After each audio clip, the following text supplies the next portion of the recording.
অপূর্ব দত্তের লেখা কবিতা বীর পুরুষের খোকা। খোকা বলল, সেই ছড়াটা শোনাও না মা আবার, সেই যেটা খুব প্রিয় ছিল তোমার এবং বাবার। মা বলল, তুই দেখি জ্ঞানের বটবৃক্ষ রে, কার লেখা, কি নাম ছড়াটার, বল তাই ঠিক করে।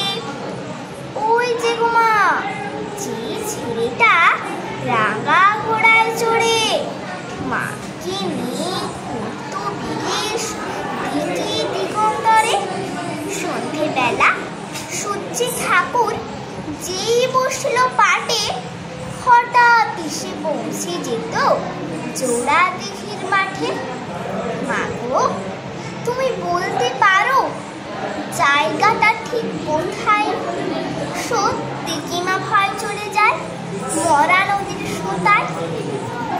আচ্ছা ধরো তুমি যাচ্ছ পালকি চেপে একা, পথ ঘাট সব মরিচিহীন, পাখিরও নেই দেখা, গাছের মাথায় ঘনান্ধকার, দেখা যায় না ভালো। থাকো হঠাৎ দিঘির পাড়ে দেখতে পেলে আলো, আর তখনই শুনতে পেলে হারে রে রে রে, এক নিমেষে 10-12টা ডাকাত এলো। ধরো তুমি সেটি ভয়ে পালকের এক কোণে চুপটি বসে আমার কথা ভাবছো মনে মনে।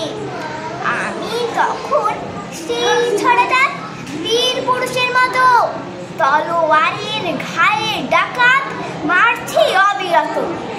আমার রণমূর্তি দেখে তোমার সে কি কষ্ট, রক্ত লেগে স্কুল ড্রেসটাও একেবারে নষ্ট।